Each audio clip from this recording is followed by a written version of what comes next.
Greetings, beloved in Christ. Over the past few weeks, the suffering in our world has been writ large for all of us to see. In addition to the struggles that we continue to have with the COVID-19 virus and its variants, we have seen hurricanes devastate places both domestically and abroad. We've heard of the earthquake in Haiti. Many of us watched as US military was pulled out of Afghanistan. And perhaps you, like I, was traumatized watching people hand over their new babies to try to offer them a better life. In the face of such tragedy, it is easy to feel helpless. It is easy to think, what can I as one person do in the face of such suffering? The good news for us is that we don't have to do any of this alone. We have partners. We in the Episcopal Church have partners that will help us give what we can to help those who are suffering.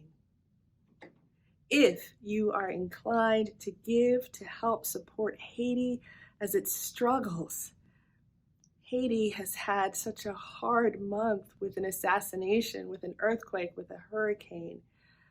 And if you feel moved to be a part of the rebuilding efforts, if you feel moved to be someone who helps support those who are in the most desperate of straits, we can do that as a body. We can partner with our partner here in Colorado, locally Haiti, to provide resources for those who need them. In addition, we can make donations to Episcopal Relief and Development that does work in disaster relief, not just here in our own country where we desperately need that work on the Gulf Coast, but also internationally and in places like Haiti. And if you, as an individual or your group at church or your prayer partners feel called to give in this way, I invite you to give to those organizations. Finally, I want to remind you of the work of Episcopal Migration Ministries.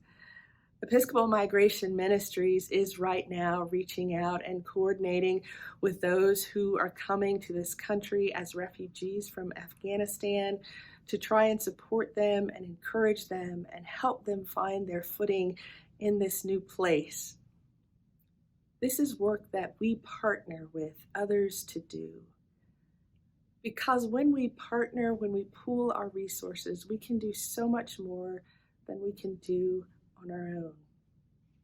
And so this week, I invite you to be in prayer about how you might be called to use your resources to help those in need. And I ask your prayers for all of those who are suffering in this world, but especially for those who are victims of political and national disasters. Pray for their peace. Pray for their safety. Pray that they might know the love of God in their lives. And pray that those of us who can will be open and willing to help however God calls us to.